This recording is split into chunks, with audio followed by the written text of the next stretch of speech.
Kata dokter aku tidak boleh. Nggak usah banyak omong. Kalau nggak mau, keluar saja dari rumah ini. Aku muak. Namaku Putri, dari keluarga sederhana. Ayah buruh pabrik pensiun dini, ibu berjualan gorengan. Aku anak kedua dari 3 bersaudara. Kakakku, Bima, pengacara yang tak pernah mengecewakanku. Adikku masih kuliah, sering kukirimi uang. Sejak kecil aku diajari bekerja keras. Aku lulus cum laude sambil kerja paruh waktu. 2 tahun kemudian aku jadi manajer dengan gaji 3 kali lipat teman seusiaku. Aku bangga, tapi tak pernah menyangka kerja kerasku justru akan dimanfaatkan oleh orang yang paling kucintai. Lalu aku bertemu Mas Alwan. Saat itu aku berusia 26 tahun, dan dia 29 tahun. Kami bertemu di sebuah acara pernikahan teman kantor. Dia pendiam, sopan, dan memiliki senyum yang membuatku merasa aman. Dia bilang dia bekerja di sebuah perusahaan kontraktor, dan meskipun gajinya tidak sebesar gajiku, aku tidak pernah mempermasalahkannya. Bagiku, cinta bukan tentang uang. Aku cukup mandiri untuk tidak membutuhkan laki-laki dari segi finansial. Yang aku butuhkan adalah kasih sayang, perhatian, dan rasa aman. Mas Alwan memberiku semua itu di awal pernikahan. Setidaknya, itulah yang aku pikirkan. Kami menikah setelah berpacaran selama 1 tahun. Keluarganya sangat antusias, terutama ibunya, Ibu Emi. Saat lamaran, Ibu Emi memelukku dan berkata, "Akhirnya anak ibu punya istri yang baik. Kamu jangan kecewakan anak ibu." Ya. Aku hanya tersenyum dan mengangguk. Aku tidak tahu bahwa di balik senyuman manis itu, ada sosok yang suatu hari nanti akan menghancurkanku perlahan-lahan. 3 tahun sudah berlalu sejak pernikahan itu. 3 tahun yang terasa seperti 30 tahun. Bukan karena aku tidak bahagia, tapi karena beban yang kupikul terasa semakin berat setiap harinya. Dan beban terbesarnya bukan datang dari pekerjaan, tapi dari rumahku sendiri. Kami belum dikaruniai anak. Entah kenapa, ini menjadi topik utama setiap pertemuan keluarga. Setiap arisan, setiap lebaran, setiap acara kumpul, pasti ada saja yang bertanya, "Putri, kapan nyusul? Udah 3 tahun loh." Atau komentar seperti, "Kamu terlalu sibuk kerja kali, jadi lupa sama kewajiban yang lain." Aku hanya tersenyum. Tapi di dalam hati, aku terluka. Aku sudah periksa ke dokter. Tidak ada yang salah dengan rahimku. Dokter hanya bilang mungkin karena faktor kelelahan dan stres. Tapi cobalah jelaskan itu pada Ibu Emi. "Kamu tuh harusnya bersyukur punya suami yang sabar," kata Ibu Emi suatu hari saat kami makan malam. "Kalau laki-laki lain, mungkin sudah cari istri baru. Lihat tuh tetangga, baru setahun nikah langsung hamil. Kamu 3 tahun, belum ada tanda-tanda." Aku menunduk. "Maaf, Bu. Saya sudah berusaha." "Berusaha? Usahanya apa? Kamu sibuk kerja terus. Pulang malam. Pagi berangkat pagi. Mana sempat? Mungkin karena kamu sibuk nyari duit. Lupa sama suami. Itu masalahnya." Aku ingin bilang bahwa aku sibuk bekerja karena ada banyak tanggungan. Tapi kupikir lebih baik diam. Karena memang benar. Aku sibuk bekerja. Bukan karena aku mencintai pekerjaanku lebih dari suamiku, tapi karena jika aku tidak bekerja, siapa yang akan membayar semuanya? Cicilan rumah? Aku. Biaya makan sehari-hari? Aku. Listrik dan air? Aku. Uang bulanan untuk Ibu Emi? Aku. Bahkan biaya bensin mobil Mas Alwan kadang aku yang isi, karena katanya gajinya belum cair. Mas Alwan memang bekerja. Dia adalah seorang supervisor di sebuah perusahaan kontraktor kecil. Gajinya sekitar 3 juta rupiah per bulan. Katanya, aku tidak pernah benar-benar melihat slip gajinya karena dia selalu bilang, "Urusan gaji biar aku yang atur. Put, kamu fokus aja sama kerjaan kamu." Dari gaji 3 juta itu, 1 juta untuk cicilan mobilnya, mobil yang dia beli tanpa diskusi denganku, dengan alasan, "Supaya kamu tidak usah antar jemput aku, kan repot." Sisa 2 juta untuk apa? Aku tidak tahu. Yang jelas, aku yang membayar listrik 1 juta lebih setiap bulan, air 500 ribu, internet 700 ribu, dan belanja bulanan bisa mencapai 3 juta karena Ibu Emi suka belanja bahan makanan mahal di supermarket. Biar enak. Katanya, kita kan bukan orang susah. Orang susah? Mungkin dia lupa bahwa semua uang yang dia belanjakan adalah hasil keringatku. Tapi aku tidak pernah mengeluh. Setidaknya, tidak di awal-awal pernikahan. Aku pikir ini adalah bagian dari peran sebagai istri.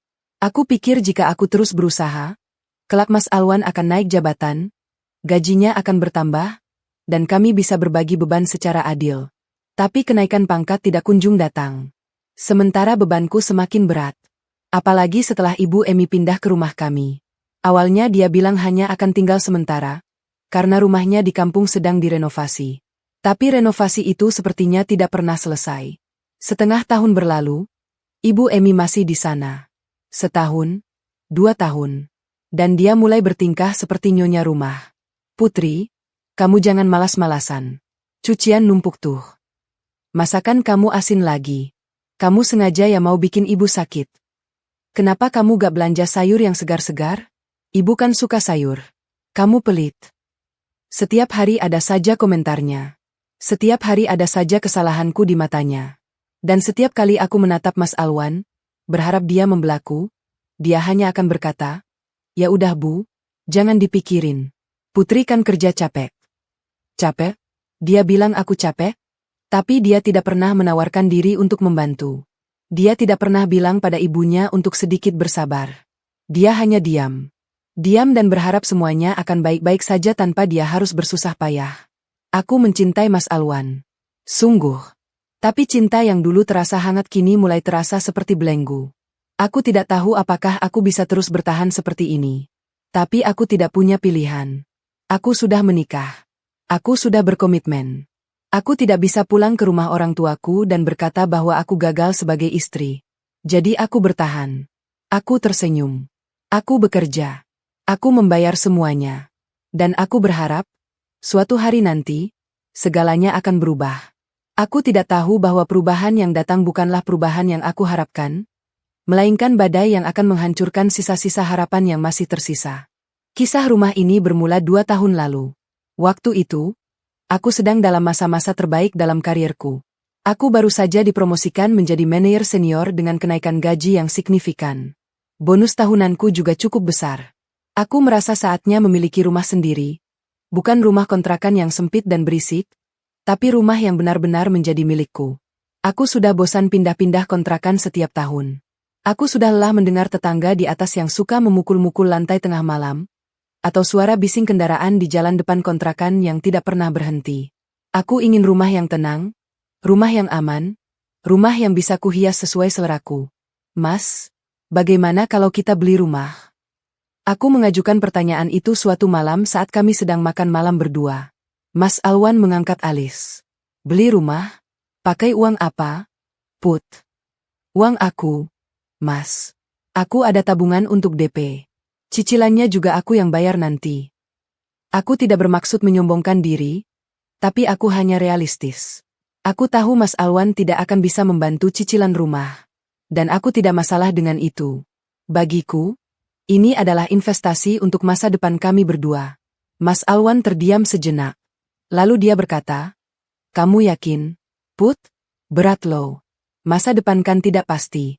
Siapa tahu kamu sakit atau kena PHK nanti. Itu kenapa kita harus punya rumah sekarang, Mas. Sementara aku masih kuat dan sehat." Dia menghela napas. "Ya sudah, terserah kamu.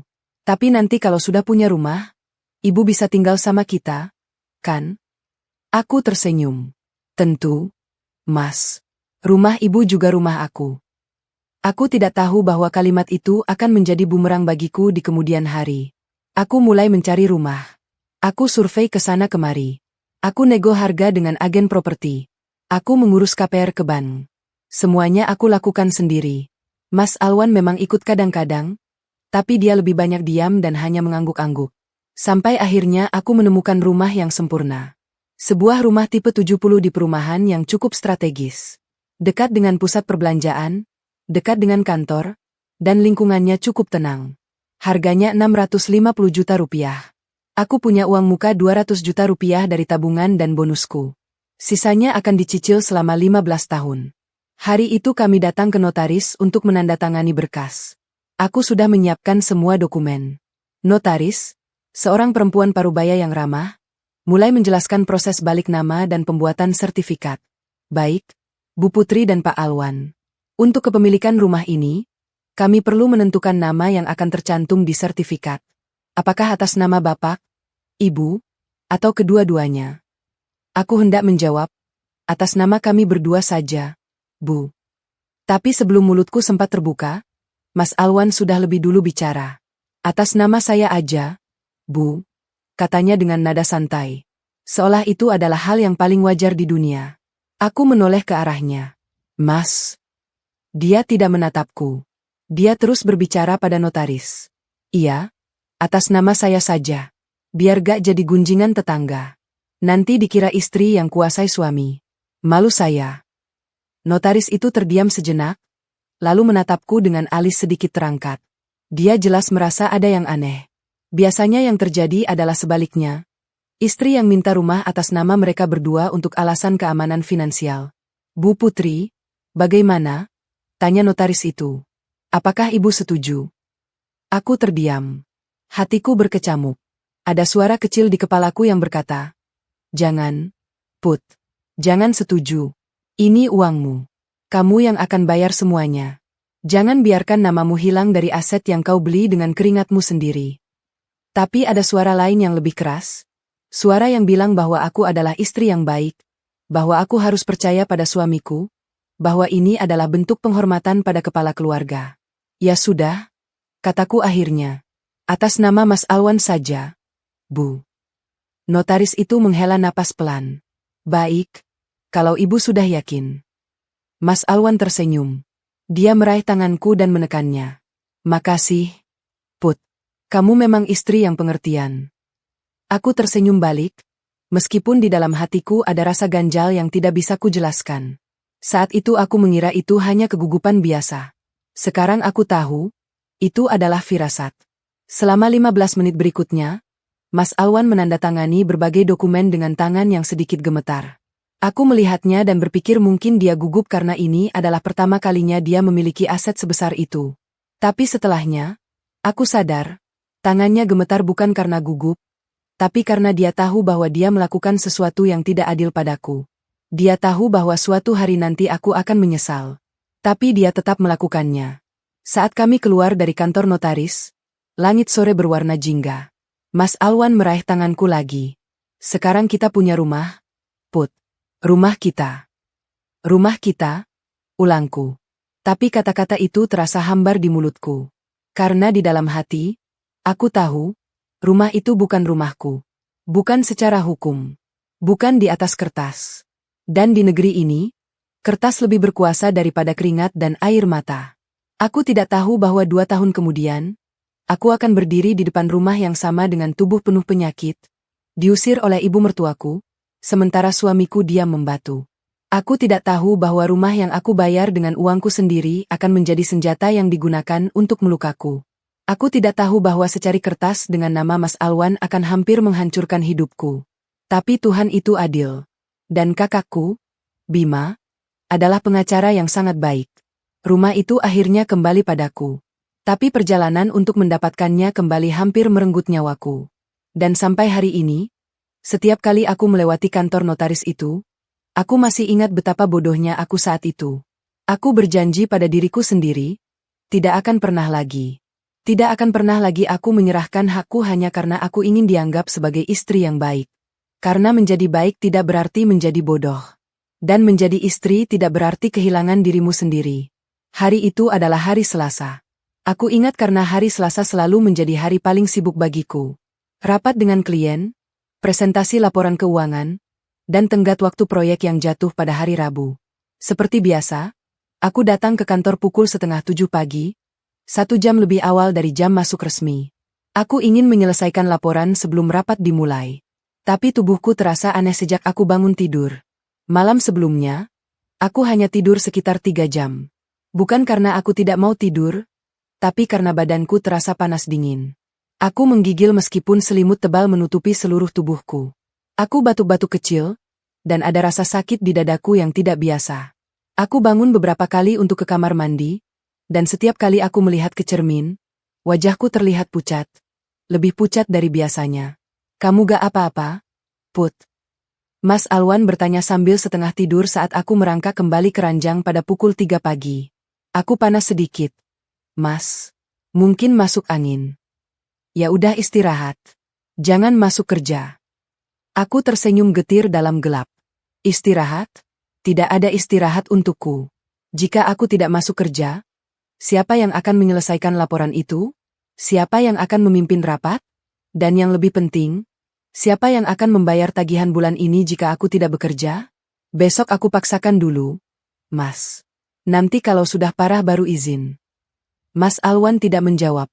Mungkin dia sudah tertidur lagi. Atau mungkin dia tidak peduli. Pagi itu, aku memaksakan diri mandi air hangat.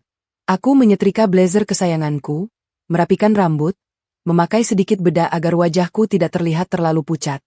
Di meja makan, Ibu Emi sudah duduk sambil menyeruput teh. Sarapan? Ibu sudah masakin bubur. Aku menatap mangkuk bubur di depanku. Perutku terasa mual. Tapi aku tahu jika aku tidak makan, Ibu Emi akan marah. Makasih, Bu. Aku menyendok bubur itu perlahan. Setelah 3 sendok, aku sudah tidak kuat. Aku bangkit dan berjalan ke wastafel untuk membuang sisa bubur. Loh kok gak dihabiskan? Ibu masak dengan susah payah tahu. Maaf, Bu. Perut saya sedang tidak enak. Kamu tuh sakit terus. Padahal masih muda. Jangan-jangan kamu sengaja biar gak urus rumah. Aku menelan ludah. Saya mau berangkat dulu, Bu. Nanti telat. Aku keluar rumah sebelum air mataku jatuh. Sampai di kantor, aku langsung membuka laptop dan mulai bekerja. Laporan itu harus selesai sebelum jam 10. Kepalaku terasa berat, tapi aku paksakan. Mataku perih, tapi aku terus menatap layar. Tanganku gemetar saat mengetik, tapi aku abaikan. Put, kamu pucat banget, kata Rina, teman sekantorku yang duduk di meja sebelah. Sakit. Aman, Rin. Cuma kurang tidur. Kamu tuh jangan terlalu memaksakan diri. Lihat aja akhir-akhir ini kamu lembur terus. Gak ada libur. Kasihan badanmu. Aku tersenyum. Namanya juga kerja, Rin. Jam menunjukkan pukul 9. Aku baru menyelesaikan setengah laporan. Sementara rapat presentasi akan dimulai pukul 10.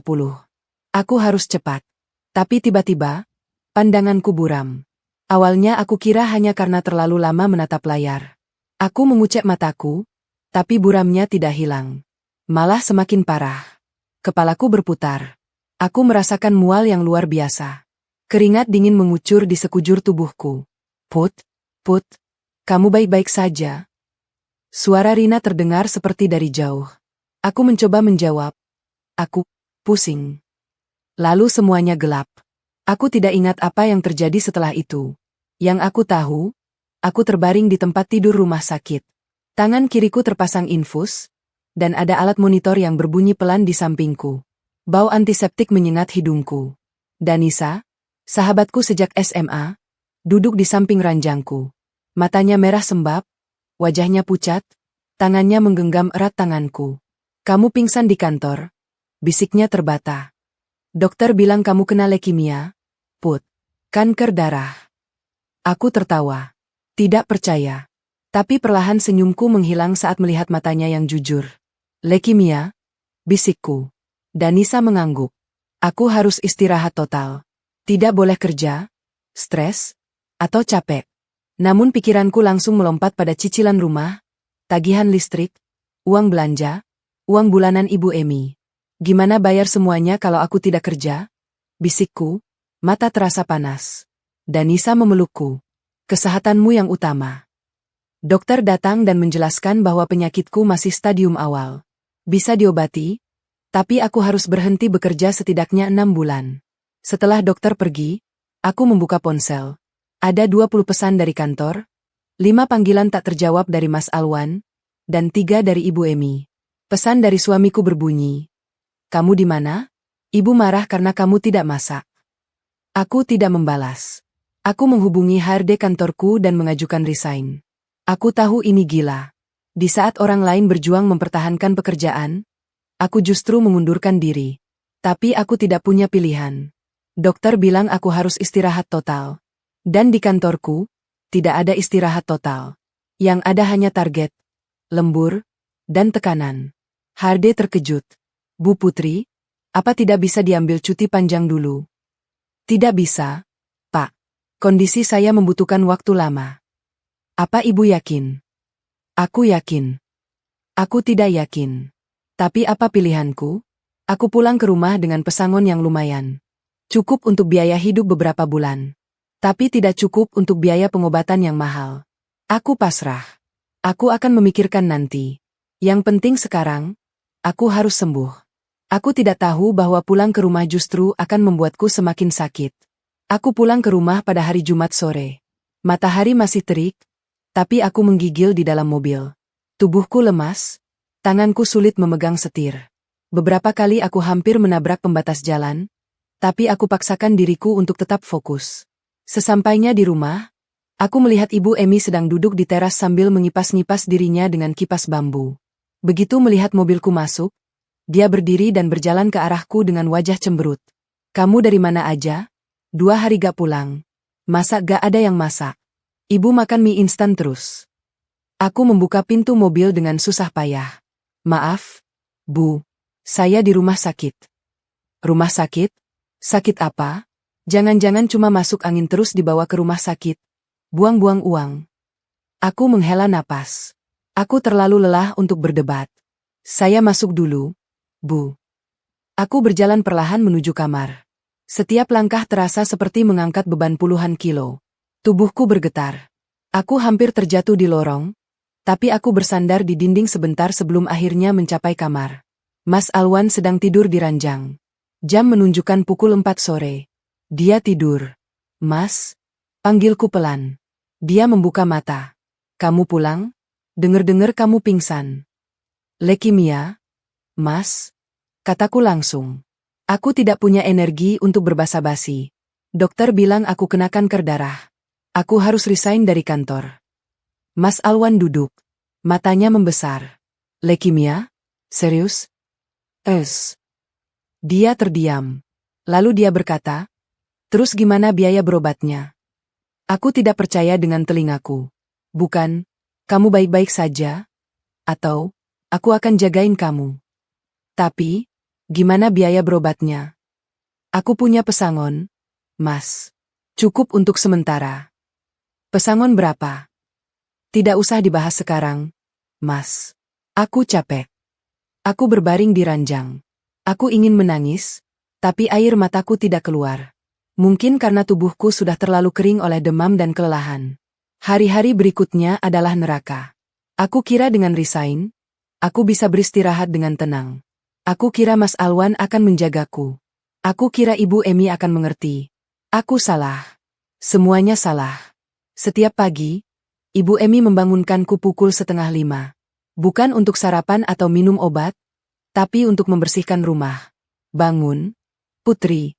Lantai belum dipel. Kamu tuh sejak berhenti kerja jadi pemalas banget. Bu, dokter bilang saya harus istirahat total. Dokter, kamu tuh gak sakit-sakit amat. Dulu kamu kerja 12 jam sehari kuat. Sekarang cuma nyapu aja bilang gak kuat? Manj. Aku mencoba menjelaskan bahwa leukemia berbeda dengan kelelahan biasa. Tapi Ibu Emi tidak mau dengar. Atau mungkin dia tidak peduli. Awas ya kalau kamu gak bangun. Ibu panggilan. Aku bangun. Bukan karena aku takut pada Ibu Emi, tapi karena aku tidak ingin Mas Alwan marah padaku. Dia sudah jarang bicara padaku sejak aku resign. Mungkin dia kecewa karena aku tidak bisa lagi memberikan uang sebanyak dulu. Atau mungkin dia malu karena sekarang dia harus memikirkan biaya rumah sendiri, sesuatu yang tidak pernah dia lakukan selama ini. Tapi ternyata, dia tidak memikirkan biaya rumah. Dia tetap hidup seperti biasa. Beli rokok, beli bensin, makan di luar. Sementara aku yang masih sakit harus memutar otak bagaimana membayar listrik bulan ini. Untungnya, Mbok Yem masih datang setiap hari. Dia perempuan baik hati yang selalu membantuku. Tapi Ibu Emi sepertinya tidak suka melihatku beristirahat. Setiap kali aku duduk atau berbaring, Ibu Emi akan menyuruhku melakukan sesuatu. Mbok Yem, kamu pergi ke pasar dulu. Beli sayur dan ikan. Nanti ibu yang masak. Kamu, Putri, cuci piring sana. Mbok Yem kan sedang tidak ada. Padahal Mbok Yem sedang menyapu halaman. Tapi Ibu Emi sengaja menyuruhnya pergi supaya pekerjaan rumah jatuh ke pundakku. Bu, Saya tidak kuat berdiri lama. Berapa lama kamu bisa berdiri? Cuci piring cuma 15 menit. Jangan bay. Aku berjalan ke dapur. Tanganku gemetar saat memegang spons. Air mengalir dari keran, dan aku menatap piring-piring kotor yang menumpuk. Ada sekitar 20 piring, 15 gelas, dan puluhan sendok garpu. Ibu Emi memang sengaja tidak mencuci piring sejak kemarin. Biar kamu yang cuci, katanya nanti. Aku mulai mencuci. Tapi setelah 5 menit, kepalaku terasa berputar. Penglihatanku buram. Aku berpegangan pada wastafel agar tidak jatuh. Kamu kenapa? Suara Ibu Emi dari belakangku. Pura-pura lemes lagi. Bu, saya pusing. Pusing? Pakai minum obat pusing. Jangan malas. Aku tidak menjawab. Aku terus mencuci. Perlahan. Satu persatu. Setelah selesai, aku berjalan ke kamar dan langsung berbaring. Tubuhku terasa seperti dihantam truk. Mas Alwan masuk kamar malam itu. Aku masih terbaring lemah. Dia duduk di tepi ranjang dan menatapku. Kamu udah makan? Tanyanya. Belum, Mas. Aku gak punya tenaga untuk masak. Ibu masak kok. Kamu makan aja. Aku sudah bilang sama ibu kalau aku alergi udang. Ibu masak udang. Mas Alwan menghela napas. Ya makan aja. Buang udangnya. Makanannya cuma udang. Mas, tidak ada lauk lain. Ya sudah, kamu minum susu aja. Dia berdiri dan berjalan ke pintu. Sebelum keluar, dia berkata, Put, kamu usahain cepat sembuh ya.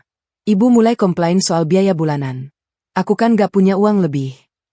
Aku menatap punggungnya yang menghilang di balik pintu. Suamiku sendiri, yang seharusnya menjadi pelindungku, yang seharusnya menjagaku di saat aku sakit. Tapi dia hanya khawatir tentang uang. Tentang ibunya yang komplain. Bukan tentang istri yang mungkin akan mati. Aku memeluk bantal dan menangis. Malam itu, aku bermimpi tentang kakakku, Bima. Dalam mimpiku, dia berdiri di depan rumah ini dengan setumpuk berkas di tangannya. Dia tersenyum padaku dan berkata, Kakak akan urus semuanya, Dek. Aku terbangun dengan air mata di pipi. Aku memegang ponselku.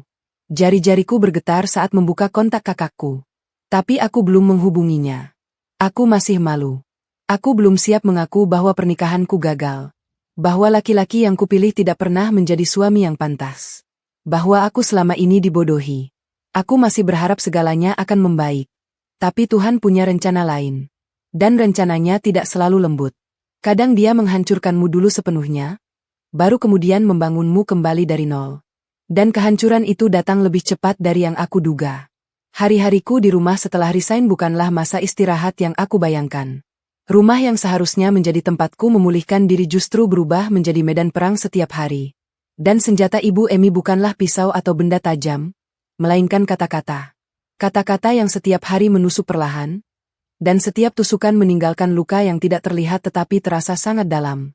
Pagi itu, aku terbangun dengan tubuh yang terasa seperti dihantam truk. Tulang-tulangku sakit, kepalaku berdenyut, dan ada rasa lelah yang tidak bisa dijelaskan dengan kata-kata. Aku tahu ini adalah efek dari penyakitku. Dokter sudah memperingatkanku bahwa kelelahan ekstrim adalah salah satu gejala leukemia yang paling umum. Sel-sel darah putih yang abnormal membuat tubuhku kekurangan sel darah merah yang sehat, sehingga oksigen tidak terdistribusi dengan baik ke seluruh tubuh. Itu sebabnya aku selalu merasa lelah, bahkan setelah tidur seharian. Tapi cobalah jelaskan semua itu pada Ibu Emi. Aku baru saja duduk di kursi ruang tamu dengan segelas air hangat ketika Ibu Emi turun dari kamarnya. Matanya langsung menatapku dengan tajam, seperti elang yang melihat mangsa. Enak ya jadi orang sakit, katanya sambil duduk di seberangku. Gak usah kerja, gak usah masak, tidur terus. Kayak ratu. Aku menarik napas panjang. Selamat pagi, Bu. Pagi? Udah jam 7:30. Pagi apa? Kamu tuh bangun kesiangan terus. Dulu waktu kerja rajin bangun jam 5, sekarang sakit dikit bangun jam 7. Bu, saya butuh istirahat. Setiap orang butuh istirahat. Ibu juga butuh istirahat. Tapi ibu tetap bangun pagi, tetap masak, tetap bersih-bersih. Kamu tuh jangan manja. Aku menunduk. Aku tidak punya energi untuk berdebat. Setiap kata yang keluar dari mulutku terasa seperti menguras 10% dari sisa tenagaku. Beberapa menit kemudian, Mas Alwan keluar dari kamar mandi. Wajahnya masih mengantuk. Dia duduk di meja makan tanpa menatapku sedikit pun. Ibu Emi langsung menghampirinya dengan secangkir kopi. Nah, ini buat anak ibu. Minum dulu biar segar. Nanti ibu buatkan telur dadar ya. Makasih, Bu. Jawab Mas Alwan pelan. Aku menatap mereka berdua. Aku duduk di ruang tamu, sendirian, sementara mereka berdua di meja makan seperti keluarga kecil yang hangat. Aku merasa seperti tamu di rumahku sendiri. Bahkan tamu pun mungkin lebih dihormati. Ibu Emi kembali ke dapur untuk membuat telur dadar. Tapi sebelum masuk, dia menoleh padaku. Kamu sarapan apa, Putri? Atau kamu mau masak sendiri? Ibu kan cuma masak untuk anak ibu. Mau saya masak apa? Bu, bahan makanan di kulkas hampir habis. Itu urusan kamu. Ibu kan sudah kasih uang belanja ke kamu. Aku mengerutkan dahi. Bu, sejak saya resign, saya tidak menerima uang belanja dari siapapun. Yang ada, saya yang masih keluar uang untuk kebutuhan rumah. Ibu Emi mendengus. Maksud kamu, ibu tidak pernah kasih uang? Ibu kan sudah kasih ke Alwan. Aku menoleh ke arah Mas Alwan. Dia menunduk, meminum kopinya dengan hati-hati. Mas, uang belanja dari Ibu Emi? Tanyaku. Dia tidak menjawab. Dia hanya mengangkat bahu. Ibu Emi mulai naik pitam. Jadi kamu nuduh ibu bohong? Ibu tuh setiap bulan kasih Alwan 1 juta buat belanja rumah. Kamu tuh jangan sok suci. Dulu kamu kerja mungkin kamu merasa hebat. Tapi sekarang kamu gak kerja? Kamu cuma istri yang gak punya apa-apa. Aku terdiam. Aku tidak tahu harus berkata apa. Ibu Emi mengaku memberi uang 1 juta setiap bulan. Tapi aku tidak pernah melihat uang itu. Dan dari cara Mas Alwan menunduk, aku bisa menebak kemana uang itu pergi. Setelah sarapan, yang aku hanya makan roti tawar dengan selai kacang karena tidak punya tenaga untuk memasak, aku kembali ke kamar. Aku ingin tidur sebentar. Tapi Ibu Emi mengikutiku sampai ke depan pintu kamar. Mau tidur lagi? Ini baru jam 9. Kamu tuh kayak kucing sakit. Malu-maluin. Bu, dokter bilang. Dokter, kamu tuh gak sakit-sakit amat. Dulu ibu pernah sakit tipes, tetap masak, tetap bersihin rumah, tetap ngurus anak. Kamu cuma sakit yang anu itu? Apa namanya? Leukemia, katanya. Itu cuma penyakit buat cari perhatian. Aku menutup pintu kamar perlahan. Aku tidak kuat mendengar lagi. Aku berbaring di ranjang dan menangis.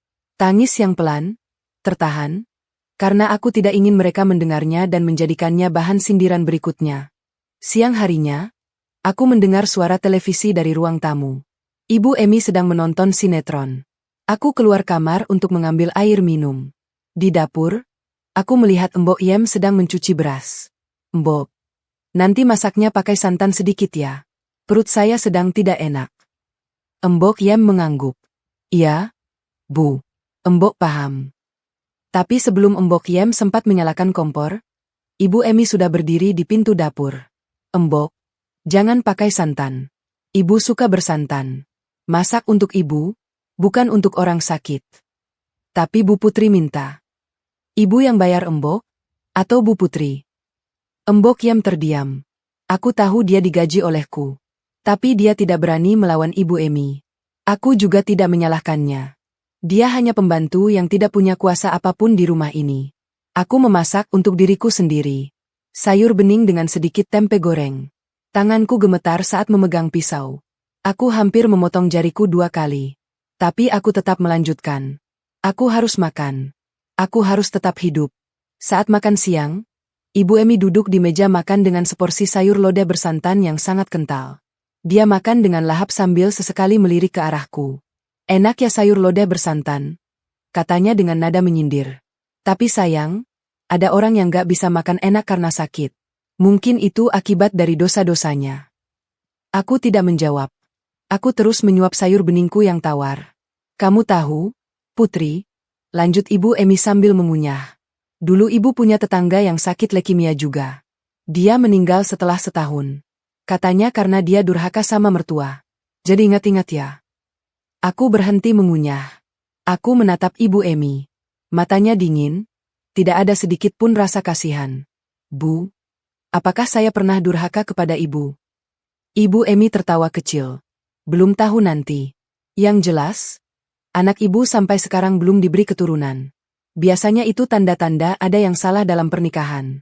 Mungkin kamu yang salah. Atau keluarga kamu. Aku merasakan dadaku sesak.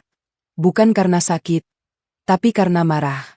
Dia berani membawa-bawa keluargaku. Keluarga yang tidak pernah menyakitinya. Keluarga yang bahkan tidak pernah bertemu dengannya selain saat lamaran dan pernikahan. Bu, keluarga saya tidak ada hubungannya dengan... Ya sudah, jangan dibahas. Nanti kamu tambah stres. Nanti penyakitmu tambah parah. Ibu kan kasihan. Dia berdiri dan pergi ke ruang tamu. Meninggalkanku dengan sayur bening yang sudah dingin dan hati yang hancur berkeping-keping. Malam itu, saat Mas Alwan pulang kerja, aku mencoba bicara dengannya. Aku ceritakan semua sindiran Ibu Emi. Aku ceritakan tentang ucapan bahwa aku meninggal karena durhaka pada mertua. Aku ceritakan tentang uang belanja 1 juta yang tidak pernah aku terima. Mas Alwan diam. Lalu dia berkata, "Ibu tuh cuma bercanda. Kamu jangan terlalu serius. Bercanda tentang kematian, Mas. Ibu kan sudah tua. Kadang bicaranya gak dipikir dulu. Kamu maafin aja. Mas, aku sakit. Aku butuh dukungan. Bukan sindiran setiap hari." Dia menghela napas panjang. "Kamu tuh selalu bikin masalah sama ibu. Dari dulu aku bilang, sabar. Tapi kamu gak pernah bisa sabar." Aku tercengang. Aku yang gak sabar? Mas, aku sudah bertahun-tahun. Ya udah, tidur. Aku capek. Dia membelakangi aku. Lagi. Selalu begitu. Aku memeluk guling dan menangis. Air mataku membasahi sarung bantal. Di dalam hatiku, aku berdoa. Bukan untuk kesembuhan, tapi untuk kekuatan. Karena aku tahu, aku tidak akan bisa bertahan lama di rumah ini. Hari itu adalah hari Minggu. Aku ingat karena langit sangat cerah, tidak ada mendung sedikit pun. Seolah alam sedang bergembira, tidak tahu bahwa di dalam sebuah rumah di perumahan yang tenang, badai sedang akan pecah. Pagi itu aku bangun dengan perasaan yang aneh. Tubuhku terasa lebih lemas dari biasanya. Aku mencoba duduk di tepi ranjang, tapi kepalaku berputar begitu keras sehingga aku harus berbaring lagi selama 10 menit sebelum akhirnya bisa berdiri. Aku berjalan ke kamar mandi dengan merambat di dinding. Di cermin, aku melihat wajah pucat dengan lingkaran hitam di bawah mata. Bibirku kering dan pecah-pecah. Aku terlihat seperti mayat hidup. "Kamu bisa, Putri," bisikku pada diriku sendiri. "Kamu kuat." Setelah mandi air hangat, aku merasa sedikit lebih baik. Aku berjalan ke dapur untuk membuat teh. Tapi baru saja aku menuangkan air panas ke dalam cangkir, Ibu Emi turun dari kamarnya. "Pagi, Bu." Sapaku pelan. Ibu Emi tidak menjawab. Dia langsung duduk di kursi ruang tamu dan menyalakan televisi. Aku tahu dia sedang dalam suasana hati yang buruk. Biasanya, jika dia sedang baik hati, dia akan menjawab sapaan. Tapi hari ini, dia diam. Itu pertanda buruk. Aku meminum tehku perlahan. Tubuhku masih menggigil meskipun udara tidak dingin. Aku ingin kembali ke kamar dan berbaring, tapi aku takut Ibu Emi akan marah. Tepat pukul 8, Ibu Emi berteriak dari ruang tamu. "Putri, kamu ke sini." Aku berjalan ke ruang tamu. Di sana, Ibu Emi berdiri dengan tangan di pinggang. Matanya menyala seperti bara api. "Kamu lupa kalau hari Minggu kamu harus cuci spray?" katanya dengan nada tinggi. Aku mengerutkan dahi. "Spray yang mana, Bu?" "Semua. Ada 5 set di lemari. Kamu tahu sendiri Mbok Yem libur hari Minggu. Jadi kamu yang kerjakan." Aku memandang Ibu Emi dengan tidak percaya. 5 set spray. Mencuci spray bukanlah pekerjaan ringan. Dibutuhkan tenaga untuk melepasnya dari kasur, memasukkannya ke mesin cuci, menjemurnya, lalu memasangnya kembali. Untuk orang sehat sekalipun, ini pekerjaan yang melelahkan. Apalagi untukku yang sedang menderita leukemia. "Bu, saya tidak kuat mengangkat spray basah," kataku sejujurnya. "Mereka sangat berat apalagi setelah dibasahi. Bisa minta tolong nanti Mbok Yem saja." Wajah Ibu Emi berubah merah. Bukan merah karena malu, tapi merah karena marah. Aku bisa melihat urat di lehernya menegang. Kamu ngelawan ibu. Bukan ngelawan, Bu. Tapi saya sakit. Dokter. Dokter. Kamu tuh gak sakit-sakit amat. Itu cari perhatian aja. Biar suami iba, biar gak usah ngapa-ngapain. Ibu Emi melangkah mendekat. Aku mundur selangkah. Kamu tahu, Putri, ibu sudah muak sama kamu. Dari dulu kamu cuma jadi beban. Waktu kamu kerja, kamu sombong. Sekarang kamu sakit. Kamu manja. Gak ada yang benar. Aku mencoba tetap tenang. Tapi dadaku terasa sesak. Bu, saya tidak pernah sombong. Saya hanya berusaha memenuhi kebutuhan rumah. Kebutuhan rumah? Rumah ini punya anak ibu. Bukan punya kamu. Kamu cuma istri. Istri itu bisa diganti. Kalau kamu mati sekalipun, anak ibu bisa cari istri baru yang lebih baik. Tusukan itu terlalu dalam. Aku merasakan sesuatu patah di dalam dadaku. Mungkin harapan terakhirku bahwa masih ada kebaikan di hati Ibu Emi. Ternyata tidak ada. Bu, saya sudah bertahun-tahun membayar semua kebutuhan rumah ini. Cicilan rumah, listrik, air, makanan, bahkan uang arisan ibu. Saya tidak minta terima kasih. Saya cuma minta sedikit pengertian. Aku tidak tahu bahwa kalimat itu adalah kesalahan terbesarku. Ibu Emi berdiri. Seluruh tubuhnya gemetar karena amarah. Matanya melotot. Aku belum pernah melihatnya semarah ini. Maksud kamu? Kamu yang bayar rumah ini jadi kamu yang berkuasa? Kamu lupa rumah ini atas nama anak ibu. Atas nama Alwan. Bukan kamu. Kamu cuma perempuan yang kebetulan dinikahi anak ibu. Tanpa anak ibu, kamu bukan siapa-siapa. Bu, saya tidak bilang saya berkuasa. Saya hanya minta. Kamu minta apa? Minta dihormati? Pantas saja kamu gak dikasih anak. Kamu tuh sombong. Istri yang baik itu diam, nurut, dan tahu diri. Kamu tidak tahu diri, Putri. Tidak tahu diri sama sekali. Aku tidak bisa menahan diri lagi. Air mataku jatuh. Bukan karena sedih, tapi karena marah. Marah yang tertahan selama bertahun-tahun. Kata siapa rumah ini atas nama Mas Alwan? Suaraku meninggi. Aku tidak bisa mengendalikannya lagi. Saya yang bayar cicilannya dari awal sampai lunas. Mas Alwan tidak pernah membayar 1 rupiah pun untuk rumah ini. Bahkan uang muka pun dari saya. Saya yang kerja siang malam. Saya yang lembur. Saya yang korbankan kesehatan saya. Sementara Mas Alwan? Dia diam. Dia tidak pernah membantu. Suara Mas Alwan memotong dari pintu ruang tamu. Aku menoleh. Dia berdiri di sana, memegang secangkir kopi. Wajahnya datar. Tapi matanya kosong. Tidak ada emosi. Seolah aku adalah orang asing yang sedang bertengkar dengan ibunya. Jangan bicara seperti itu sama ibu, Put. Katanya pelan.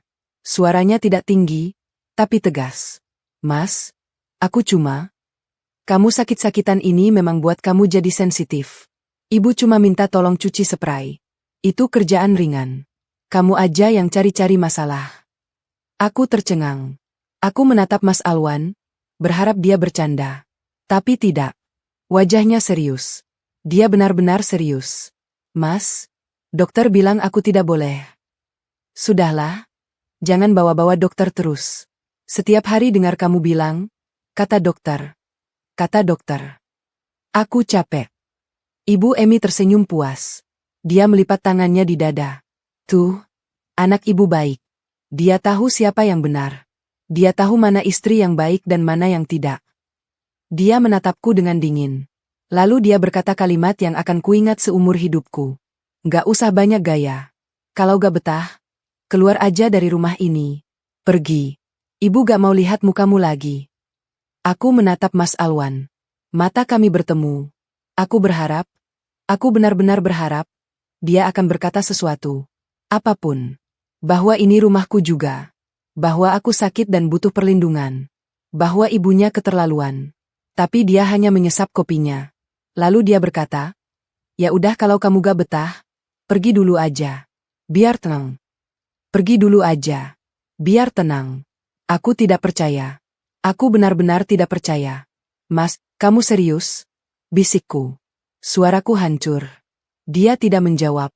Dia menunduk, lalu berbalik dan berjalan ke dalam kamar. Pintu kamar tertutup pelan, meninggalkanku di ruang tamu dengan Ibu Emi yang tersenyum penuh kemenangan. Aku berdiri diam. Tubuhku lemas. Pikiranku kosong. Aku tidak tahu harus berbuat apa. Aku tidak punya tempat tujuan. Orang tuaku sudah meninggal. Kakakku di pulau lain.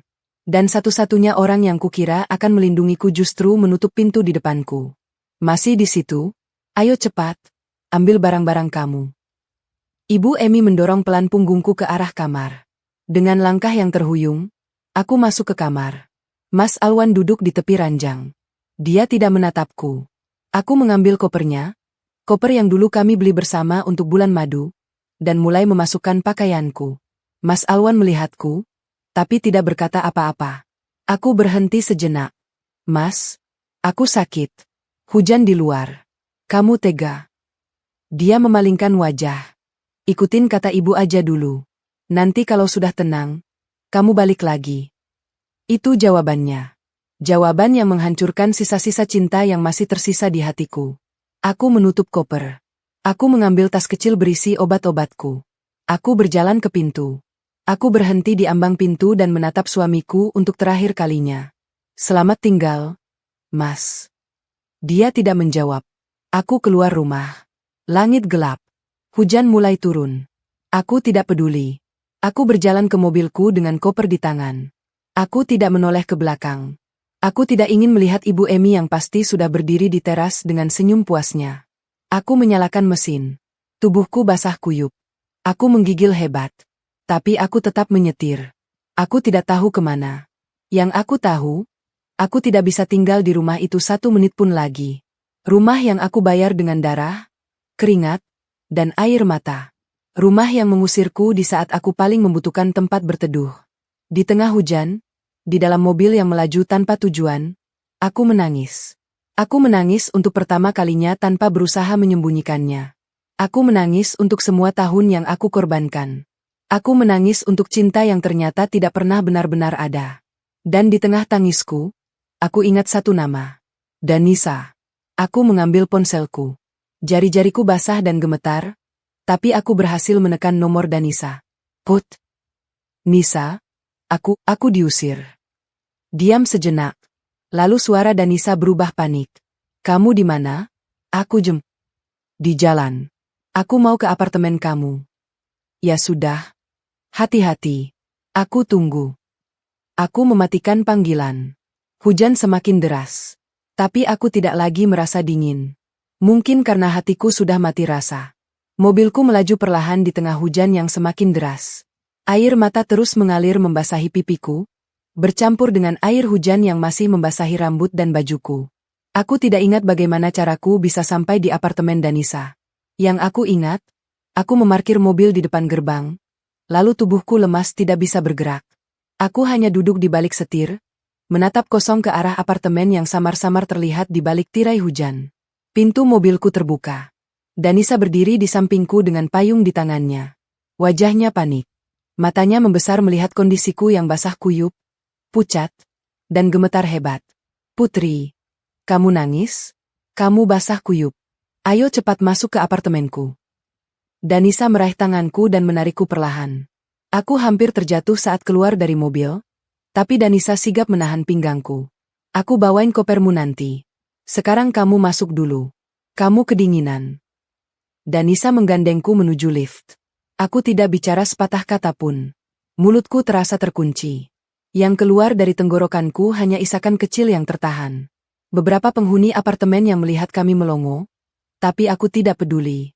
Biarkan mereka melihat. Biarkan mereka tahu betapa hancurnya aku malam ini. Sampai di lantai 8, Danisa membuka pintu apartemennya. Begitu pintu tertutup, dia langsung menuntunku ke kamar mandi. Kamu mandi air hangat dulu. Jangan protes. Aku ambilkan baju ganti. Aku hanya mengangguk. Air hangat yang mengucur dari shower membuat tubuhku sedikit pulih. Rasa dingin yang menusuk tulang mulai berkurang. Tapi rasa sakit di hatiku tidak berkurang sedikit pun. Bahkan semakin menjadi-jadi saat aku sendirian di kamar mandi dan ingatan tentang apa yang terjadi beberapa jam lalu kembali menghantuiku. Wajah Mas Alwan yang datar. Suaranya yang dingin. Ya udah kalau kamu gak betah, pergi dulu aja. Dan Ibu Emi. Senyum kemenangannya. Matanya yang penuh kebencian. Tangannya yang mendorong punggungku. Semua itu berputar di kepalaku seperti film horor yang tidak bisa aku hentikan. Aku keluar dari kamar mandi dengan tubuh yang masih menggigil, meskipun air hangat sudah menghangatkan kulitku.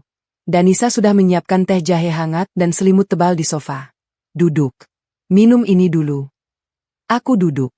Aku meminum teh jahe itu perlahan. Hangatnya menyebar ke seluruh tubuhku, tapi tidak menyentuh hatiku yang membeku.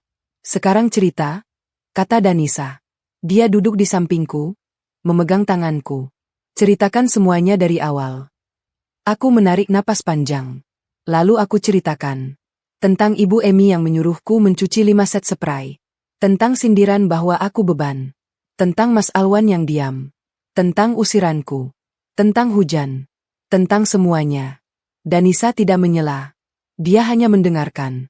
Sesekali dia mengusap air matanya sendiri. Tangannya terus memegang tanganku, seolah ingin mengatakan, "Kamu tidak sendiri. Aku di sini." Setelah aku selesai bercerita, Danisa diam sejenak. Lalu dia berkata, "Kamu punya bukti pembayaran cicilan rumah, kan?" Aku mengangguk lemas. Semua. Aku simpan di laptop. Setiap transfer, setiap slip, setiap bukti pembayaran. Aku simpan semuanya. Kenapa kamu simpan? Aku terdiam. Itu pertanyaan yang bagus. Kenapa aku menyimpan semua bukti itu selama bertahun-tahun? Apakah sejak awal aku sudah tidak percaya pada Mas Alwan? Apakah naluriku sudah tahu bahwa suatu hari nanti aku akan membutuhkannya? Mungkin aku memang tidak sepenuhnya percaya. Jawabku akhirnya. Atau mungkin aku hanya terbiasa menyimpan semuanya. Aku tipe orang yang suka dokumentasi. Danisa tersenyum kecil. Itu bagus. Itu akan menyelamatkan kamu. Lalu matanya berbinar. Kamu punya kakak, kan? Yang pengacara? Kakak Bima. Iya. Panggil dia. Sekarang. Aku mengerjapkan mata. Tapi dia di pulau lain. Nisa. Jauh. Kamu pikir jarak itu masalah? Kamu sedang dalam masalah besar? Put. Ini bukan cuma soal rumah. Ini soal hidup kamu. Kamu sakit. Kamu diusir. Kamu tidak punya tempat tinggal. Kamu butuh bantuan hukum. Siapa yang lebih bisa membantu selain kakakmu sendiri yang seorang pengacara? Aku terdiam. Danisa benar. Selama ini aku selalu berusaha menyelesaikan masalah sendiri. Aku tidak pernah mau merepotkan orang lain, termasuk keluargaku sendiri. Aku merasa bahwa pernikahan adalah pilihanku, jadi apapun yang terjadi di dalamnya adalah tanggung jawabku sendiri. Tapi sekarang, aku sadar. Aku tidak bisa sendirian lagi. Aku hampir mati malam ini. Jika aku terus memaksakan diri, mungkin besok atau lusa, aku tidak akan bangun lagi. Baik, kataku akhirnya. Aku akan hubungi kakakku. Aku mengambil ponselku. Jari-jariku bergetar saat membuka kontak. Kakak Bima. Aku belum pernah meneleponnya di tengah malam seperti ini. Kakakku adalah orang yang sangat sibuk. Dia menangani banyak kasus besar. Tapi dia juga adalah kakak laki-laki yang paling bertanggung jawab yang aku kenal. Teleponku diangkat setelah 3 kali dering. Putri. Suara kakakku terdengar mengantuk, tapi langsung berubah waspada. Jam segini. Ada apa? Aku berusaha bicara, tapi suaraku tersendat. Air mataku kembali mengalir. Aku menutup mulutku dengan tangan, berusaha menahan isakan. Putri, kamu nangis? Ada apa? Cerita ke kakak. Kakakku panik. Aku tahu dia pasti sudah duduk tegak di tempat tidurnya sekarang. Mungkin sudah memegang kunci mobil karena siap berangkat kapan saja. Enggak. Kak. Aku gak kenapa-napa. Aku berbohong. Padahal aku hancur. Suaramu saja sudah jelas kamu nangis. Ini soal suami kamu? Atau ibu mertua kamu? Cerita sekarang. Aku menarik napas panjang. Lalu aku ceritakan semuanya. Singkat tapi jelas. Tentang penyakitku. Tentang resign. Tentang perlakuan Ibu Emi. Tentang pengusiran malam ini. Tentang hujan. Tentang Mas Alwan yang diam. Kakakku diam mendengarkan. Aku bisa mendengar napasnya yang memburu di seberang sana. Aku tahu dia sedang menahan marah. Kamu di mana sekarang? Tanyanya setelah aku selesai. Di apartemen Danisa. Baik. Kamu jangan kemana-mana. Jangan balik ke rumah itu sebelum kakak datang. Jangan bicara dengan mereka. Jangan angkat telepon dari mereka. Kamu simpan semua bukti pembayaran rumah. Kumpulkan semuanya. Screenshot, foto, apapun. Besok pagi kakak akan urus tiket. Kakak akan ke sana secepatnya. Kak, kamu jangan repot-repot. Putri, kamu adik kakak. Satu-satunya adik perempuan yang kakak sayangi. Kakak rela kehilangan semua klien demi kamu. Jadi jangan bilang kakak repot. Kamu istirahat. Kamu jaga kesehatan. Kita akan selesaikan ini bersama. Aku menangis mendengar kata-kata itu. Selama ini aku lupa bahwa aku punya keluarga yang benar-benar peduli padaku. Aku terlalu sibuk berusaha menjadi istri yang baik, sampai aku lupa menjadi adik yang baik juga. Makasih, Kak, bisikku. Jangan makasih dulu. Nanti setelah rumah itu kembali ke tangan kamu, baru kamu makasih. Sekarang tidur. Kamu butuh istirahat. Setelah telepon ditutup, Danisa memelukku. Lihat, kamu tidak sendirian. Aku memeluknya balik. Malam itu, untuk pertama kalinya setelah berminggu-minggu, aku tidur dengan tenang. Bukan karena masalahku selesai, tapi karena aku tahu, besok kakakku akan datang. Dan kakakku tidak pernah mengecewakanku. 3 hari kemudian, kakakku datang. Aku sedang duduk di balkon apartemen Danisa ketika bel pintu berbunyi. Danisa membukakan pintu, lalu aku mendengar suara yang sangat kukenal. Putri di mana? Itu suara kakakku.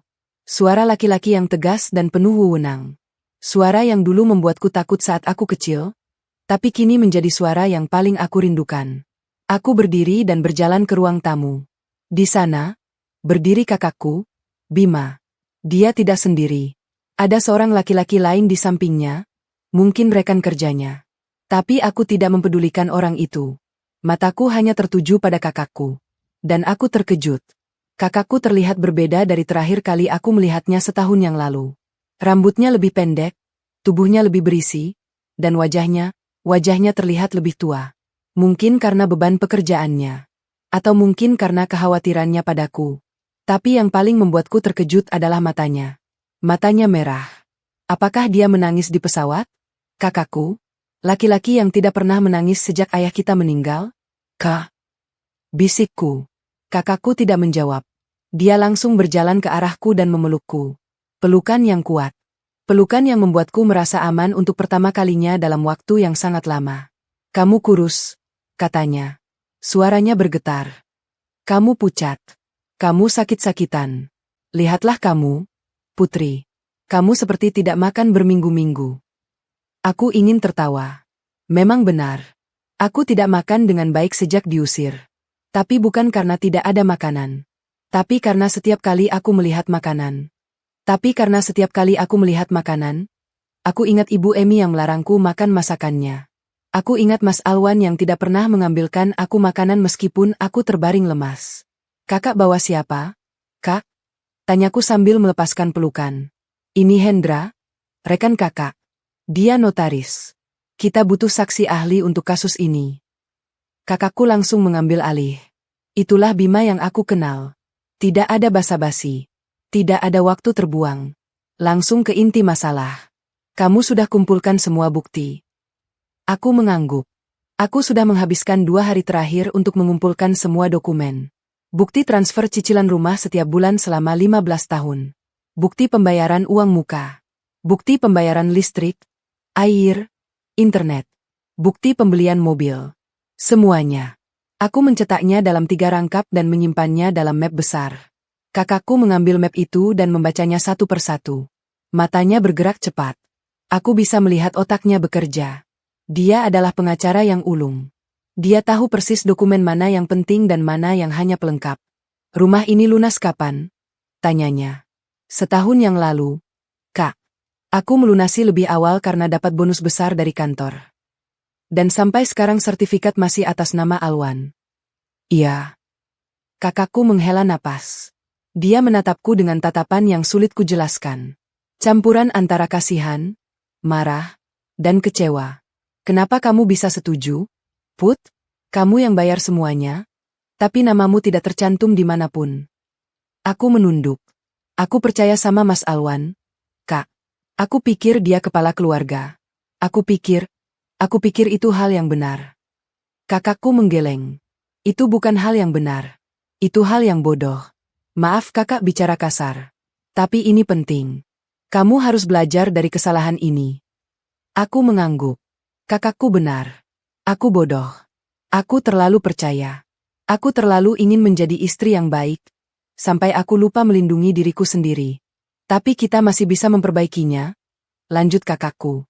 Dengan bukti-bukti ini, kita bisa ajukan gugatan ke pengadilan. Kita minta pengalihan kepemilikan rumah ke nama kamu. Karena secara hukum, meskipun nama di sertifikat adalah Alwan, tapi jika bisa dibuktikan bahwa pembayar dilakukan sepenuhnya oleh kamu, maka kepemilikan seharusnya ada di tangan kamu. Berapa lama prosesnya, Kak? Bisa cepat, bisa lambat. Tapi kakak akan usahakan yang tercepat. Kamu percaya sama kakak? Aku menatap kakakku. Laki-laki yang selalu melindungiku sejak kecil. Yang selalu membelaku saat aku diganggu teman. Yang selalu mengirimiku uang saat aku kuliah meskipun dia sendiri masih mahasiswa. Yang tidak pernah sekalipun mengecewakanku. Aku percaya, Kak. Kakakku tersenyum. Senyum pertama yang aku lihat darinya sejak dia datang. Bagus. Sekarang kita urus surat-suratnya. 3 hari lagi, kita akan datang ke rumah itu. 3 hari berikutnya adalah hari-hari yang sibuk. Kakakku bolak-balik ke pengadilan, ke notaris, ke bank. Aku hanya diam di apartemen Danisa, beristirahat seperti yang dokter perintahkan. Tapi pikiranku tidak pernah tenang. Aku membayangkan wajah Ibu Emi dan Mas Alwan saat mereka menerima surat itu. Apakah mereka akan marah? Apakah mereka akan menangis? Apakah Mas Alwan akan memintaku kembali? Dan yang paling penting, apakah aku akan memberinya kesempatan? Aku tidak tahu jawabannya. Hari ke-7 setelah aku diusir, kakakku datang ke apartemen dengan membawa sebuah amplop coklat tebal. Di dalamnya ada surat perintah pengosongan rumah dari pengadilan. Surat yang akan mengubah segalanya. Kita berangkat sekarang, kata kakakku. Aku berganti pakaian. Aku memilih kemeja putih dan celana panjang hitam. Aku tidak ingin terlihat lemah di depan mereka. Aku ingin mereka tahu bahwa putri yang dulu mereka usir bukanlah perempuan yang sama dengan putri yang berdiri di hadapan mereka sekarang. Kakakku menyetir mobilku. Aku duduk di kursi penumpang. Danisa memilih tinggal di apartemen karena dia tahu ini urusan keluarga. Perjalanan menuju rumah itu terasa sangat panjang. Padahal hanya 20 menit. Setiap lampu merah terasa seperti 1 jam. Setiap belokan terasa seperti 1 mil. Dan akhirnya, mobilku berhenti di depan pagar rumah itu. Rumah yang dulu aku bayar dengan darah dan keringatku. Rumah yang mengusirku di saat aku sakit. Aku membuka pintu mobil. Kakakku berdiri di sampingku dengan map tebal di tangannya. Surat itu sudah siap. Kamu siap? Tanya kakakku. Aku menarik napas panjang. Aku melihat ke arah rumah itu. Melalui jendela, aku bisa melihat bayangan Ibu Emi sedang duduk di ruang tamu. Bayangan yang dulu membuatku takut. Tapi sekarang, aku tidak takut lagi. Aku siap, Kak. Kami berjalan menuju pintu rumah. Kakakku menekan bel. Suara bel berbunyi di dalam, diikuti oleh suara langkah kaki yang mendekat. Pintu terbuka. Ibu Emi berdiri di hadapanku. Wajahnya langsung berubah begitu melihatku. Loh, balik lagi? Gak punya malu. Kata-kata Ibu Emi menyambutku seperti tamparan di wajah. Aku berdiri di depan pintu rumah yang dulu kubayar dengan keringat dan air mata, sementara perempuan yang sekarang berdiri di ambang pintu itu menatapku seolah aku adalah pengemis yang datang meminta sedekah. Aku tidak menjawab. Aku hanya berdiri diam, menatapnya dengan tatapan yang sedingin es. Di sampingku, kakakku, Bima, berdiri tegap dengan map coklat tebal di tangannya. Wajahnya tidak menunjukkan ekspresi apapun, tapi aku tahu dia sedang menahan amarah yang luar biasa. Ibu Emi melirik ke arah kakakku. Matanya menyipit. Bawa siapa itu? Kok sombong banget? Bawa preman. Ya? Mau nakut-nakutin ibu. Selamat pagi, ibu. Sapa kakakku dengan suara tenang namun tegas. Saya Bima, kakak kandung Putri. Saya juga pengacara yang ditunjuk untuk menangani sengketa kepemilikan rumah ini. Ibu Emi terdiam sesaat. Wajahnya berubah. Dari sombong menjadi sedikit gugup. Tapi dia segera memulihkan ekspresinya. Sengketa? Rumah ini atas nama anak ibu. Tidak ada sengketa apa-apa. Bu, bisakah kita bicara di dalam? potongku lembut. Aku sudah mulai merasa pusing berdiri terlalu lama. Tubuhku masih lemah, dan sinar matahari pagi terasa sangat menyengat di kepalaku. Bicara di dalam, ini rumah ibu. Ibu yang berhak menentukan siapa yang boleh masuk dan siapa yang tidak. Bu Emi, kakakku memotong dengan nada yang masih tenang. Secara hukum, sampai ada putusan pengadilan yang berkekuatan hukum tetap, rumah ini masih ditempati oleh Putri sebagai istri sah dari pemilik tercatat. Dan saat ini, Putri masih memiliki hak untuk masuk ke rumahnya sendiri. Jadi, saya sarankan ibu bersikap kooperatif. Ibu Emi melongo. Dia tidak terbiasa diajak bicara seperti itu. Selama ini, dia adalah ratu di rumah ini. Kata-katanya adalah undang-undang. Tidak ada yang berani membantahnya, termasuk aku. Tapi sekarang, ada seorang laki-laki tegap berdiri di depannya yang tidak gentar sedikit pun. Mas Alwan. Alwan, kamu ke sini? Teriak Ibu Emi ke dalam rumah. Beberapa detik kemudian, Mas Alwan muncul dari balik pintu. Dia masih mengenakan kaos oblong dan celana pendek. Rambutnya acak-acakan. Matanya masih sayu karena baru bangun tidur, meskipun saat itu sudah pukul 9 pagi. Begitu melihatku, dia berhenti. Matanya membesar. Putri, kamu ngapain? Mas, aku perlu bicara denganmu, kataku. Dia melirik ke arah kakakku. Wajahnya berubah tegang. Ini siapa? Bima, kakak Putri. Mas Alwan terdiam. Aku tahu dia tidak pernah benar-benar mengenal keluargaku. Dia hanya bertemu kakakku sekali, saat lamaran. Itu pun hanya sebentar. Kakakku saat itu langsung terbang kembali ke pulau tempatnya bekerja karena ada kasus mendesak. Ada apa? Put? Suara Mas Alwan pelan. Ada sedikit rasa bersalah di sana. Atau mungkin hanya perasaanku. Mas, kita bicara di dalam. Ya, aku tidak enak badan berdiri terlalu lama. Mas Alwan mengangguk pelan. Dia melangkah mundur, memberi jalan.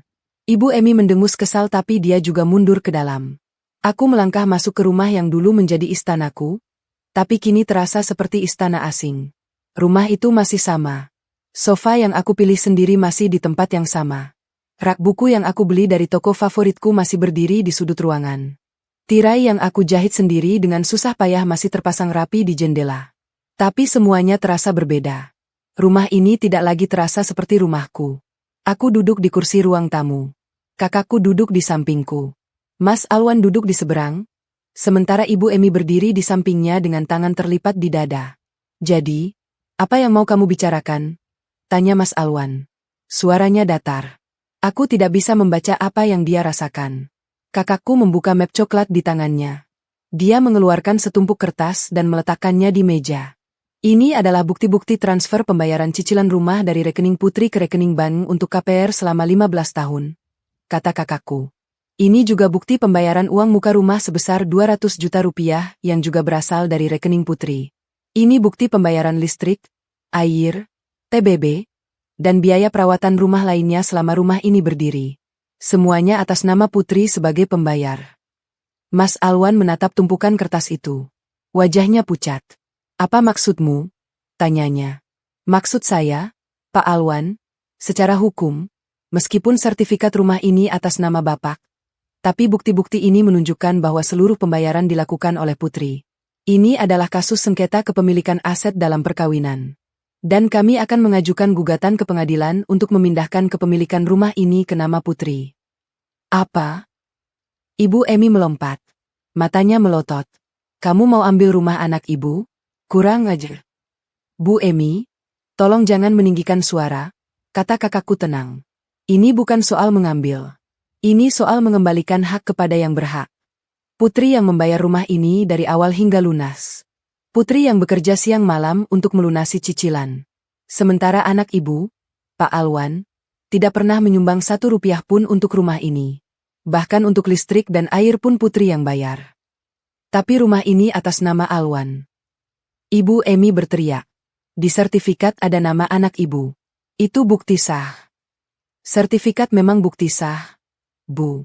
Tapi bisa dibatalkan jika ada bukti bahwa kepemilikan itu diperoleh dengan itikat tidak baik atau merugikan pihak lain. Dalam kasus ini, Putri dirugikan. Dan kami punya bukti yang kuat. Ibu Emi terdiam. Wajahnya merah padam. Aku bisa melihat amarah yang bergolak di dalam dirinya, tapi dia tidak tahu harus melampiaskannya kemana. Mas Alwan menunduk. Tangannya gemetar. Put, apa benar ini yang kamu mau? Aku menatap suamiku. Laki-laki yang dulu kuberikan hatiku. Laki-laki yang kubiayai selama bertahun-tahun. Laki-laki yang diam saat ibunya mengusirku di tengah hujan. Mas, aku sakit. Kataku pelan.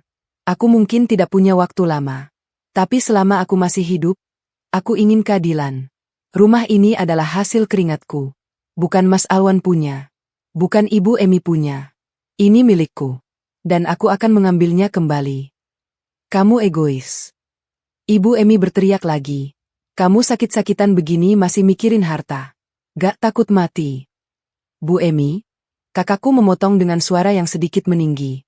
Saya minta ibu tenang. Jika ibu terus berteriak, saya akan memanggil petugas keamanan. Ibu Emi menggigit bibirnya. Dia mendengus lalu duduk di kursi, melipat tangan di dada seperti anak kecil yang merajuk. Kakakku mengeluarkan selembar kertas dari map. Ini adalah surat perintah pengosongan rumah dari pengadilan. Anda berdua, Ibu Emi dan Pak Alwan, diminta mengosongkan properti ini dalam waktu 3 hari. Jika tidak, kami akan menggunakan jalur eksekusi dengan bantuan petugas pengadilan. Mas Alwan meraih surat itu. Tangannya gemetar hebat saat membacanya. Aku melihat wajahnya berubah pucat, lalu merah, lalu pucat lagi. Ini surat sungguhan, bisiknya. Asli. Sudah terdaftar di pengadilan negeri. Bisa Ibu dan Pak Alwan cek sendiri nomor perkaranya. Mas Alwan meletakkan surat itu di meja. Dia menatapku. Matanya berkaca-kaca. Put, apa tidak ada cara lain? Kita bisa bicara baik-baik. Kamu kan masih istriku. Aku tersenyum pahit. Mas, aku sudah berusaha bicara baik-baik selama bertahun-tahun. Tapi Mas Alwan tidak pernah mendengar. Sekarang, aku bicara dengan cara yang Mas Alwan mengerti. Ya lewat surat ini. Aku minta maaf. Put. Maaf tidak akan mengembalikan kesehatanku. Mas. Maaf tidak akan menghapus air mata yang aku tumpahkan di kamar mandi setiap malam. Maaf tidak akan mengembalikan harga diriku yang Ibu Emi injak-injak setiap hari. Aku berdiri. Tubuhku goyah, tapi kakakku sigap menahan sikuku. Kita pulang, Dek. Biar mereka pikirkan. Kami berjalan ke pintu. Sebelum keluar, aku menoleh ke belakang sekali lagi. 3 hari, Mas. Saya tunggu. Aku melangkah keluar. Matahari pagi menyinari wajahku. Aku tidak menangis. Aku sudah tidak punya air mata lagi untuk mereka. 3 hari kemudian, aku dan kakakku datang ke rumah itu lagi. Tapi kali ini bukan sendirian. Ada petugas pengadilan berseragam coklat yang ikut bersama kami. 2 orang saksi juga hadir. Rumah itu masih berdiri kokoh. Taman kecil di depan masih hijau dengan bunga-bunga yang aku tanam dulu. Tapi pagar besinya sedikit berkarat, tanda bahwa tidak ada yang merawatnya setelah aku pergi. Kakakku menekan bel. Pintu terbuka. Ibu Emi berdiri di sana. Wajahnya kusut. Matanya sembab, sepertinya semalaman menangis. Begitu melihat petugas di belakangku, dia gemetar. Ini benar, Bu, kata petugas itu. Anda dan anak Anda harus mengosongkan rumah ini sekarang juga. Ini sudah perintah pengadilan. Tapi ini rumah anak saya. Setelah pemeriksaan bukti, pengadilan memutuskan bahwa rumah ini dibayar penuh oleh Ibu Putri. Sertifikat akan segera dialihkan namanya ke Ibu Putri. Proses eksekusi akan kami lakukan sekarang. Ibu Emi jatuh terduduk di lantai teras. Lalu dia menangis. Tangisnya keras, memecah kesunyian pagi itu. Putri, nak, Ibu minta maaf, Ibu salah, jangan usir Ibu gak punya tempat tinggal. Mas Alwan muncul dari balik pintu. Wajahnya pucat pasi. Dia berlutut di hadapanku. Matanya basah. Air matanya jatuh satu persatu membasahi pipinya yang tirus. Put, aku mohon. Jangan lakukan ini. Aku suamimu. Kita bisa bicara baik-baik. Aku janji akan berubah. Aku menatapnya. Laki-laki yang dulu kucintai, yang kuharap menjadi pelindungku. Tapi dia lebih memilih melindungi ibunya daripada istrinya yang sedang sakit parah. Mas Alwan, kesempatan sudah habis. Aku memberi Mas kesempatan setiap hari selama 3 tahun. Tapi Mas tidak pernah berubah. Sekarang giliran aku yang memilih. Aku berbalit. Kakakku menggenggam tanganku. Kita pulang, Dek. Saat mobil melaju menjauh, aku melihat di kaca spion, Ibu Emi masih duduk di teras menangis histeris, dan Mas Alwan masih berlutut di tanah. Aku menutup mataku. Air mata yang selama ini kutahan akhirnya jatuh. Bukan karena sakit, tapi karena lega. Keadilan datang. Mungkin terlambat, tapi setidaknya ia datang. 3 bulan berlalu. Rumah itu kini resmi menjadi milikku. Sertifikat baru sudah terbit dengan namaku sebagai pemilik tunggal. Aku tidak tinggal di sana. Rumah itu terlalu besar untukku seorang diri. Aku memilih tinggal di apartemen Danisa dan mengontrakkan rumah itu. Uang sewanya untuk biaya pengobatanku. Pengobatan leukemiaku berjalan pasang surut. Ada hari-hari aku merasa kuat, tapi ada juga hari-hari di mana aku tidak bisa bangun dari tempat tidur. Tapi Danisa selalu ada. Kakakku juga selalu menelepon setiap malam. Kamu kuat, Putri, katanya. Kamu perempuan yang lebih kuat dari yang kamu kira. Suatu hari, Bu RT memberi kabar bahwa Ibu Emi dan Mas Alwan tinggal di kontrakan kecil. Ibu Emi jatuh sakit, tekanan darahnya naik, kakinya bengkak. Mas Alwan bekerja sebagai ojek online, penghasilannya pas-pasan. Kasihan juga, kata Bu RT. Aku tidak menjawab. Aku tidak tahu harus merasa apa. Seminggu kemudian, bel apartemenku berbunyi. Aku membuka pintu dan terkejut. Di depan pintu berdiri Ibu Emi dan Mas Alwan. Ibu Emi terlihat sangat berbeda. Wajahnya keriput dan kusam, matanya cekung. Dia berjalan dengan tongkat. Mas Alwan juga kurus, bajunya lusuh. Ui, bisik Ibu Emi. Dia menunduk. Lalu dia berlutut. Di lorong apartemen. Di depan pintuku. Putri, nak, Ibu minta maaf. Ibu salah. Ibu sangat salah. Ibu tega mengusir kamu padahal kamu sakit. Ibu lupa, semua itu karena kamu.